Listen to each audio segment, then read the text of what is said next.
Hello students, कैसे हो सब लोग? बढ़िया।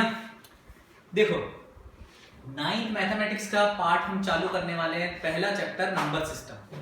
9th के सिलेबस को अच्छे से देख लेना आप लोग, कहीं पर भी इंटरनेट में मिले या आपकी बुक में मिले।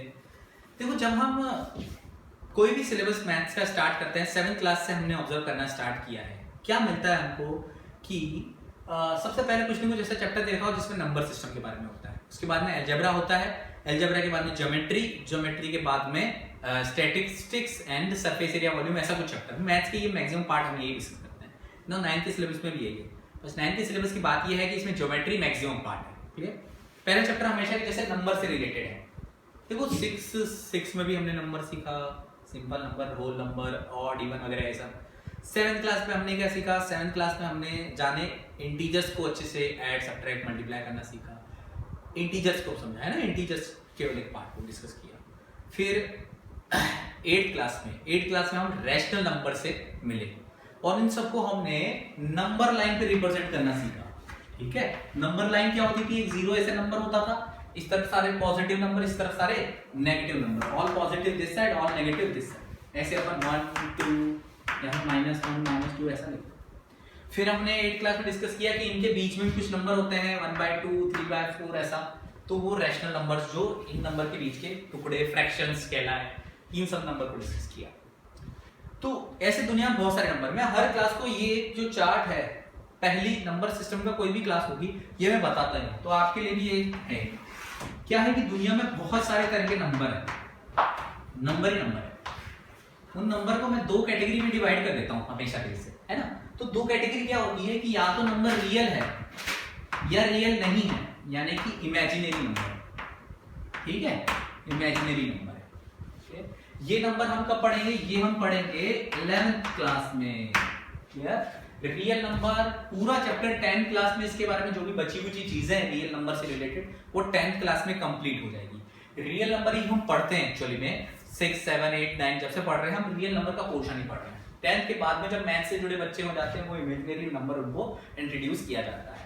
और ये दोनों नंबर मिलके जो नंबर कहलाते हैं वो कहते हैं कॉम्प्लेक्स नंबर्स। तो कॉम्प्लेक्स, ये जो नंबर है ना, रियल और इमेजिनरी मिलके कोई नंबर बनेगा, कॉम्प्लेक्स होगा। रियल और इमेजिनरी पार्ट दोनों होंगे, इसलिए उसको कॉम्प्लेक्स नाम दिया गया। अब रियल नंबर क्या होते हैं?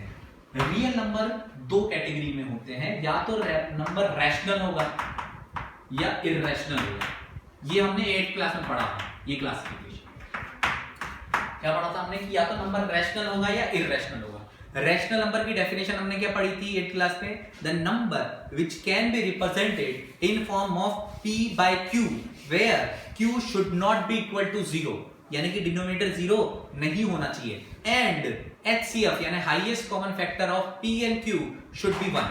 क्लियर? तो number which can be represented in form of p by q should not be equal to 0 and HCF of p and q should be 1। ये रैशनल नंबर की डेफिनेशन है। ये 8th क्लास में को ऐड करना, subtract करना, multiply करना, additive inverse, multiplicative inverse, छोटी छोटी चीजें नंबर लाइन पे रिप्रेजेंट करना, ये हम सीख चुके हैं रैशनल नंबर के बारे में। और इररेशनल नंबर केवल हमने डेफिनेशन पढ़ी थी कि p by q के फॉर्म में नहीं हो सकता है, और उसमें क्या क्या उसके एग्जांपल थे, √2, √3, पाई, √7, √10 एंड सो ऑन, ऐसे बहुत सारे एग्जांपल्स थे। तो रैशनल नंबर को हमको नंबर लाइन पे रिप्रेजेंट करना आ गया था, 8th क्लास में सीखा था। तो हमारा मेन जो टारगेट होगा इस चैप्टर में, सबसे पहले क्या सीखेंगे? इररेशनल नंबर को नंबर लाइन पे रिप्रेजेंट करना। तो नंबर का क्लासिफिकेशन समझ लेते हैं। रैशनल नंबर पढ़ लिया, इसकी डेफिनेशन समझ में आ गई। क्लियर? इसको वर्ड्स में आप लिख सकते हैं, और इसका उल्टा ही irrational. The number which is real but not rational is irrational. That number can not be represented in form of p by q form. q0 क्यों नहीं होता वो भी डिस्कस किया होगा। Q0, देखो नंबर को समझना जरूरी है। जैसे 2/3 का मतलब क्या होता है? 2 को 3 पार्ट में डिवाइड, 1/4 यानी 1 को 4 पार्ट में डिवाइड किया, 2 को 3 पार्ट में डिवाइड किया, 1 को 4 पार्ट में डिवाइड किया। इस तरह से मैं नंबर का आंसर आता है। लेकिन अगर मैं किसी भी नंबर को लिखूं 2/0, तो इस नंबर का मतलब था 2 को 3 पार्ट में, इसको 1 को 4 पार्ट में, 2 को 0 का मतलब कुछ भी, तो 2 को कुछ नहीं पार्ट में कैसे डिवाइड करूंगा? ये गलत हो गया। तो बस इसी वजह से मैं डिनोमिनेटर को कभी 0 नहीं लेता हूं, क्योंकि इसका कोई मतलब ही नहीं मैथमेटिक्स में। 1/4 का मतलब 1 को 4 पार्ट में डिवाइड करना, तो 4 पार्ट में डिवाइड कर सकता हूं कि 1 का एक हिस्सा इधर, तो 1/4 1/4 1/4 25% 25% 25% 25%, है ना। इस तरह से मैं कर सकता हूं। 1/2 1 को 2 पार्ट में 50% 50% ऐसा करते हैं। लेकिन किसी को 1 को 0 पार्ट में करना हो, अब 0 का मतलब कुछ नहीं है ना, कुछ नहीं पार्ट का तो कुछ मतलब है ही नहीं, है ना। इस वजह से यहाँ पर जब कुछ मतलब नहीं निकलता, इसलिए इस तरह के नंबर को बोलते हैं नॉट डिफाइंड नंबर। अब बात करेंगे इसके क्लासिफिकेशन की। इरेशनल तो हो गया, ये अलग कैटेगरी है, अब इसके और सब क्लासिफिकेशन नहीं होते। रैशनल नंबर को ये और क्लासिफाई करते हैं। रैशनल नंबर दो तरीके से हो सकते हैं। देखो मैं जब नंबर लाइन पे देखता हूँ सारे नंबर्स को, ठीक है, सारे नंबर इसी लाइन पे आएंगे तो वो रियल नंबर्स होंगे। जो भी रियल नंबर होता है वो उस नंबर लाइन पे रिप्रेजेंट कर सकता हूँ। इमेजिनरी वाला अभी तो अपन ने पढ़ा नहीं है, इसलिए उससे रिलेटेड लाइन नंबर पढ़ते भी नहीं है।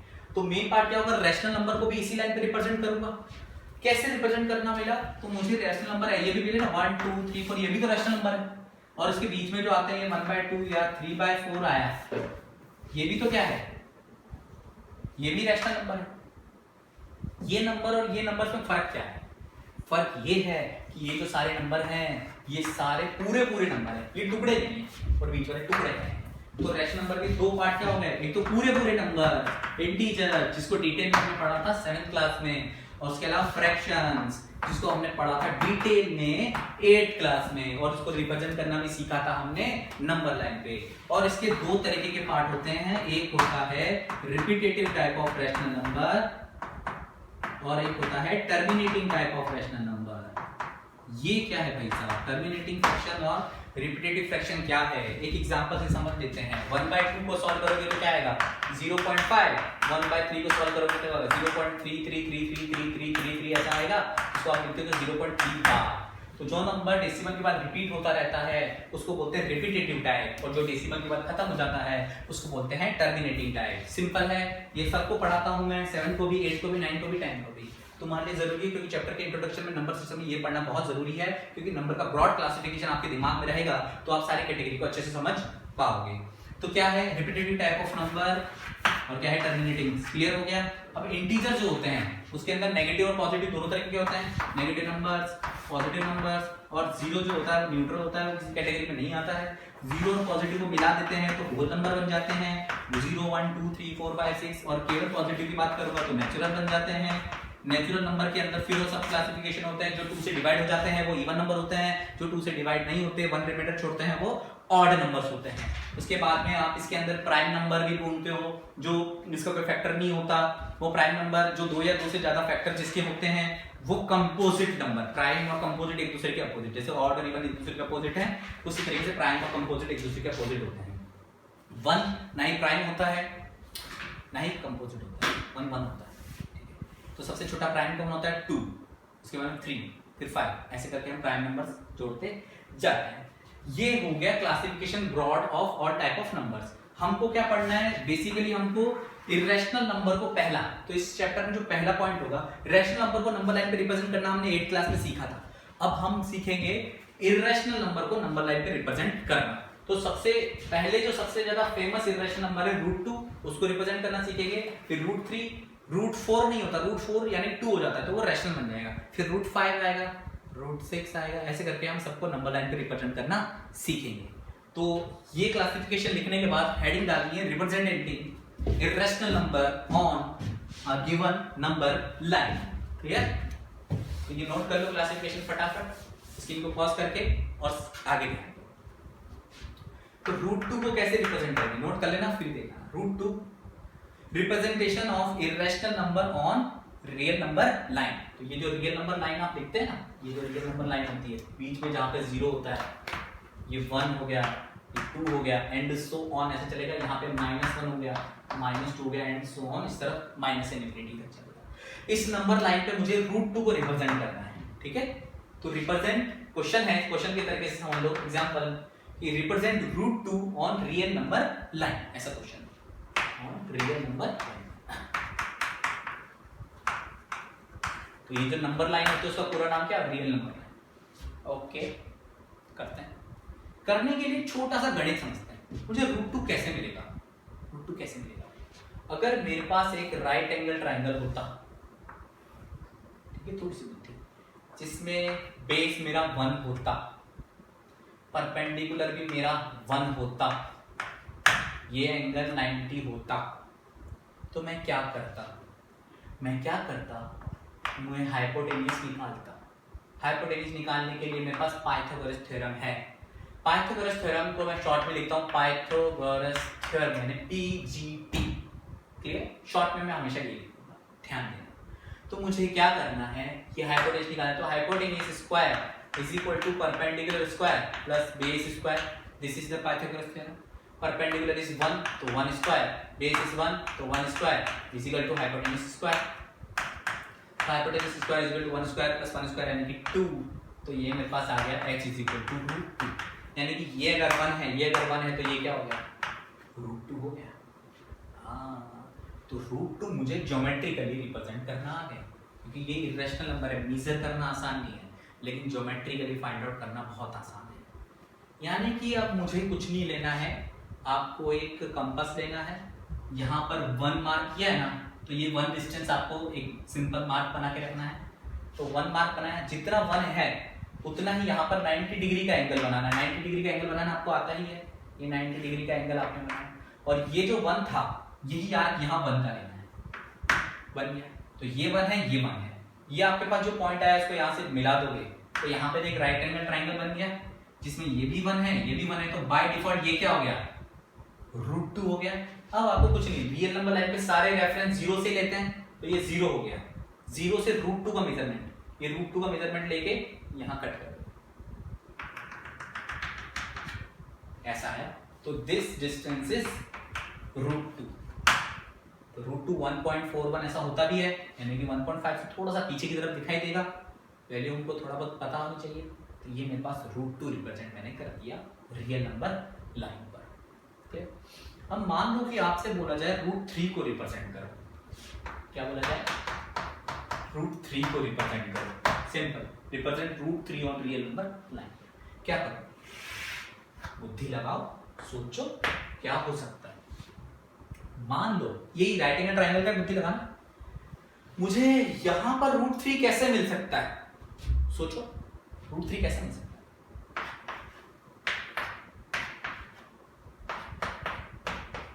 देखते हैं, दिमाग लगा लिया तो मैच करना मेरे से। अगर मान लो कि ये मेरा √2 हो बेस, ये मेरा 1 हो परपेंडिकुलर, तब हाइपोटेन्यूज कितना होगा, ध्यान देना, ये √2 है, ये 1 है, तो हाइपोटेन्यूज कितना होगा, √2 का स्क्वायर प्लस 1 का स्क्वायर, √2 का स्क्वायर 2, 1 का स्क्वायर 1, 2 प्लस 1 3, तो हाइपोटेन्यूज स्क्वायर मेरे पास क्या आ गया 3, तो हाइपोटेन्यूज क्या आ गया √3, तो दिस इज √3। समझ में आया, यानी कि मुझे बेस √2 होना चाहिए, यानी कि अगर मुझे √3 बनाना है तो मुझे √2 बनाना आना चाहिए। तो मैंने क्या किया, 1 लिया, फिर 1 लिया, 1 के बाद में 1 और 1 ये दोनों ये 90 डिग्री पे मैंने लिया, ठीक है, ये मैंने ड्रॉ कर दिया, ये √2 हो गया, ये मैंने आर्क यहाँ पे √2 का बनाया, तो √2 रिप्रेजेंट हो गया। लेकिन √2 मुझे नहीं करना है, मुझे क्या करना है √3। तो √3 के लिए मैंने क्या किया था, √2 का बेस होना चाहिए और 1 परपेंडिकुलर होना चाहिए। तो 1 का मेजरमेंट मेरे पास है, यहाँ पर एक 90 डिग्री का एंगल बना दूं, और यहाँ पे ये 90 डिग्री का एंगल बनाया, ये 1 का मेजरमेंट इधर कट किया, तो ये 1 हो गया। ये डिस्टेंस कितनी होगी, √3 होगी। देखो ये √2 है, this is √2, this is √2, this is 1, so this become √3। √3 हो गया ना। √3 होने के बाद मुझे क्या करना है, ये आर्क जाके इस पे मेजर करना है, ये आ गया, ये √2 का आर्क था, √2 रिप्रेजेंट करना तो किया था, √3 का आर्क ये लेके मैंने नंबर लाइन पे किया, तो ये डिस्टेंस मेरे पास कितना आ गया √3 है। तो रियल नंबर लाइन पे मैंने √3 को रिप्रेजेंट करना सीख लिया। अब √4 तो 2 होता है, तो ऊपर आ गया मेरे पास 2 तो है। √2 के बाद सॉरी √4 तो होता नहीं क्योंकि वो तो रेशनल नंबर है, √5 रिप्रेजेंट करेंगे। √5 रिप्रेजेंट करना सीखते हैं, पहले ये नोट कर लो खटाखट।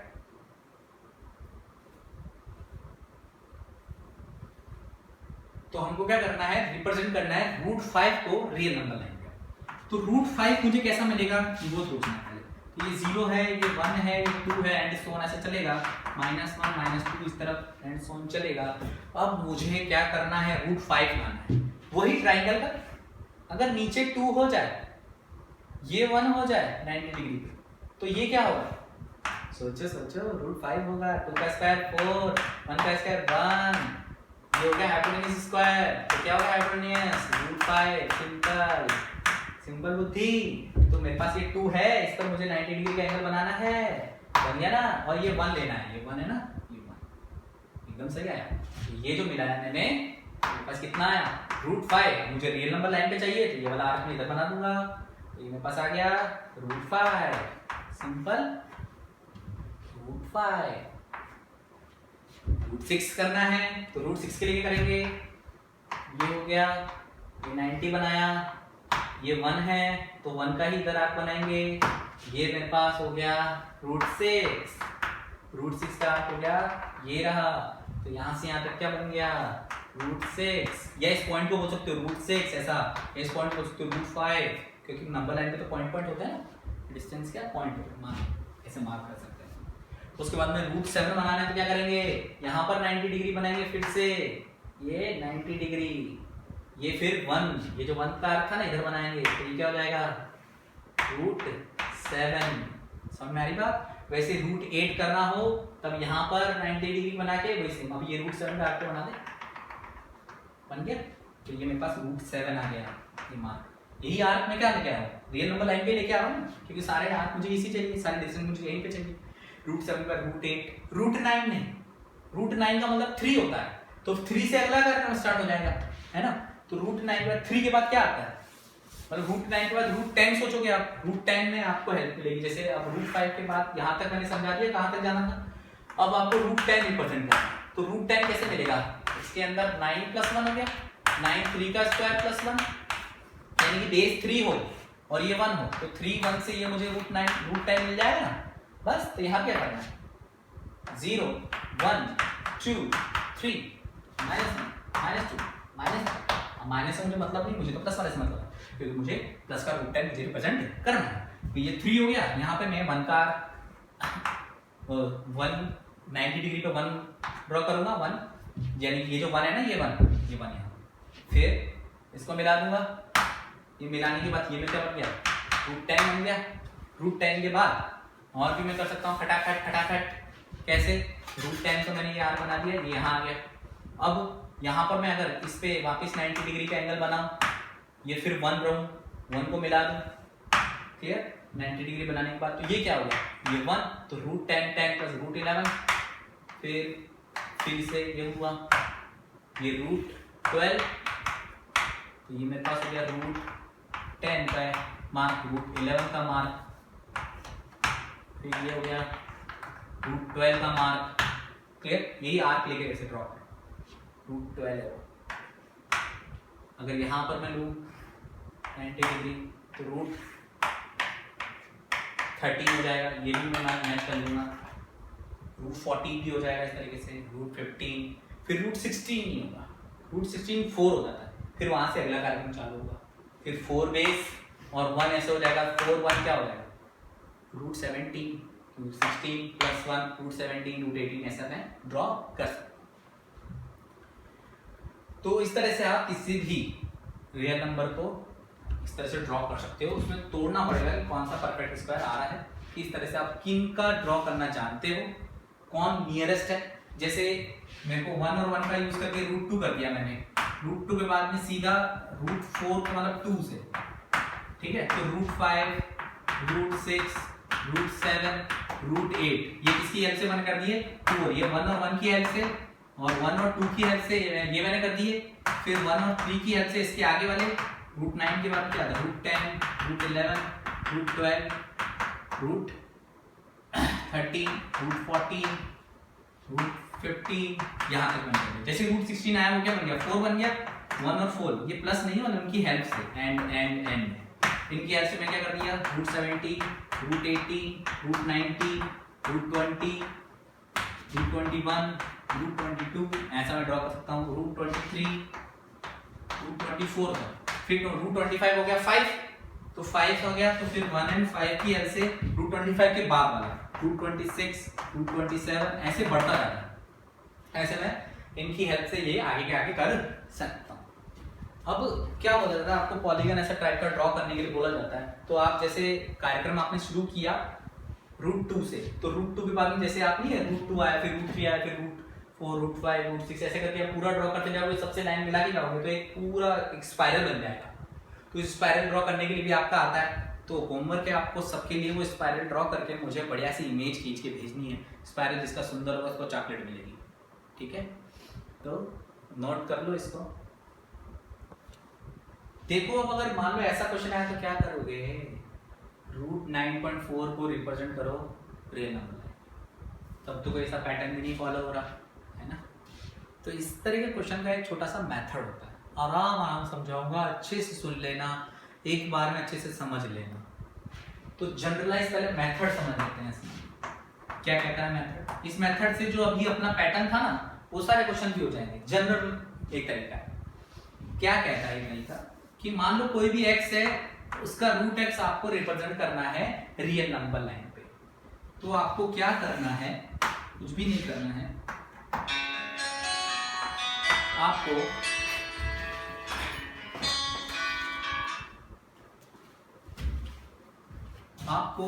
x जो होता है ना, जैसे ये 0 है, ये जो x है जैसे 1 2 3 कुछ भी है, जैसे ये 9.4 है तो 9.4 को आप इस पे मार्क करो। जैसे तो अभी ये है, मैं इसमें मान लेता हूँ 1 2 3 4 5 ऐसे करके मैंने लिया।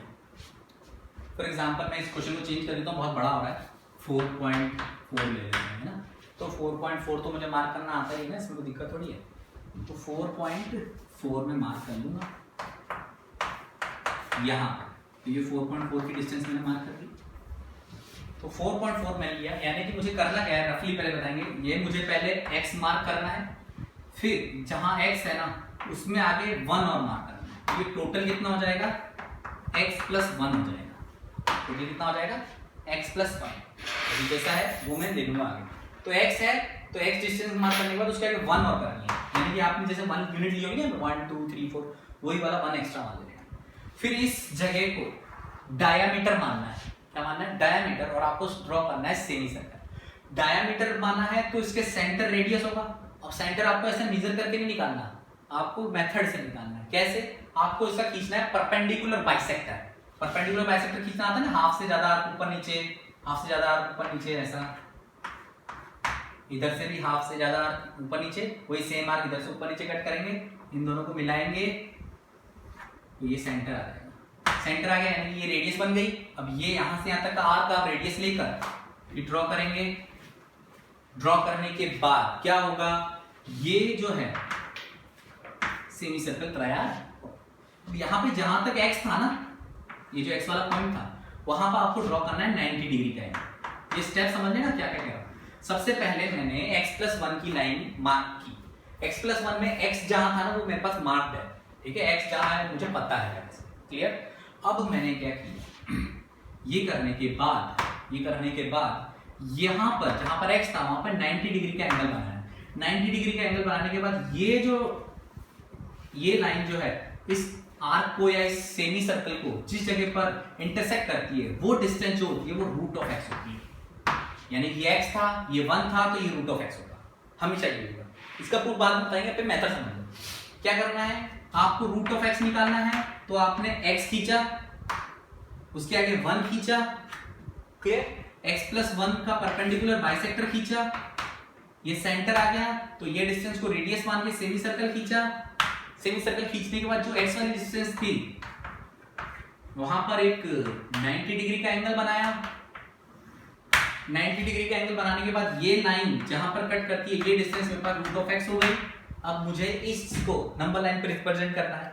तो समझने की बात है कि ये जो डिस्टेंस है इसको मुझे आगे ट्रेस करना है, तो इसको मैं 0 मान के, ये मेरा √(x) हो जाएगा ना, तो ये जो पॉइंट होगा इसको मैं हमेशा 0 पे लूंगा, क्लियर? तो इससे मेरी प्रॉब्लम आसान हो जाएगी। रियल नंबर लाइन पे कैसे करूंगा समझ मेथड समझ में आ गया। अब रियल नंबर लाइन पे रिप्रेजेंट करते हैं। मैंने क्या लिया था? √4.4 लिया था, जैसे, करेक्ट? तो ये नंबर लाइन बनाई, इसका कुछ ना कुछ यूनिट है, ये 0 1 2 3 4, -1 -2 -3 तो समझना कैसे करना है। मुझे तो 0 से, देखो समझना, 0 के आगे की तरफ √(x) आना है, तो 0 को रेफरेंस ले लिया, इधर की तरफ उतनी डिस्टेंस जो x है, और इधर मुझे 90 डिग्री का एंगल बनाना है। तो x कितना है यहाँ पे 4.4, तो यहाँ से 1 2 3 4 और ये मेरा -5, तो इन दोनों के बीच में होगा ये 4.5, 4.5 से पहले ये डिस्टेंस मेरी x है और ये आगे +1 हो गया, तो यहाँ तक मेरा हो गया, ये हो गया मेरा x मेरी 4.4 डिस्टेंस वाइज देखो, और ये हो गया मेरा 1 हो गया। ये आपको ड्रॉ नहीं करना, समझाने के लिए बता रहा हूँ। ये हो गया। अब मुझे इसका परपेंडिकुलर बाइसेक्टर खींचना है, यहां से लेके यहां तक का। इसको A बोल दो, इसको B बोल दो। तो AB का परपेंडिकुलर बाइसेक्टर बनाऊं, AB का परपेंडिकुलर बाइसेक्टर बनाया ऐसे आर्क करके। उसके बाद में मैंने यहां से यहां तक की रेडियस ले ली और ये मैंने सेमी सर्कल ड्रॉ कर दिया। सेमी सर्कल ड्रॉ करने के बाद यहां पर जहां तक मेरा x था, यहां पर मैंने 90 डिग्री का एंगल बनाया। क्लियर? 90 डिग्री एंगल बनाने के बाद ये 90 डिग्री का एंगल बनाया। सब कुछ आपको किससे कर रहा हूं पता चला ना, इस तरह से आर्क बना के कर रहा हूं। इसका मतलब आपको परिघ प्रकार यानी कंपास का यूज करके, राउंडर का यूज करके करना है। ये मेरे पास पॉइंट आ गया, ये डिस्टेंस मेरे पास क्या आ गई, √4.4 हो गई। क्लियर? अब ये 0 पे रेफरेंस पे दिखाई दे रहा है यार। अब यहां से मैं क्या करूंगा, ये आर्क लिखे ड्रॉ कर, ये मेरे पास 4.4 आ गया। थोड़ा ऐसे अंदाजा लगाएं तो 4.4 कहाँ बैठेगा, 2 समथिंग पे बैठेगा, तो इधर आना चाहिए। रफली किया है तो इस तरह से मेरे पास यार आ है, इसमें कोई दिक्कत नहीं है। इसी तरीके से आपके लिए होमवर्क है, आपको इसी तरीके से किस चीज़ को रिप्रेजेंट करना है। 9.3 2.4 2.4 बहुत छोटा हो जाएगा, प्रकार चलाने में मुश्किल होगी। 5.4 है ना, ये आपका होमवर्क है, ये भी होमवर्क है, ये भी होमवर्क है। तो 4 होमवर्क, एक और होमवर्क दे रहा हूँ 6.5। ये आपको खुद से करना है, ये तो है ही, ये भी है, ये भी है, ये भी है। ये आपके 3 होमवर्क हुए। और जो मैंने पहले दिया था स्पाइरल ड्रॉ करने का, √2 से चालू करके √2 √3 ऐसे करके पूरा स्पाइरल आपको ड्रॉ करना है, वो उसकी इमेज मुझे बढ़िया से खींच के भेजनी है, वो आपका होमवर्क है। ठीक है? आगे के टाइम अगले वीडियो में आपको मिलेगा। Thank you.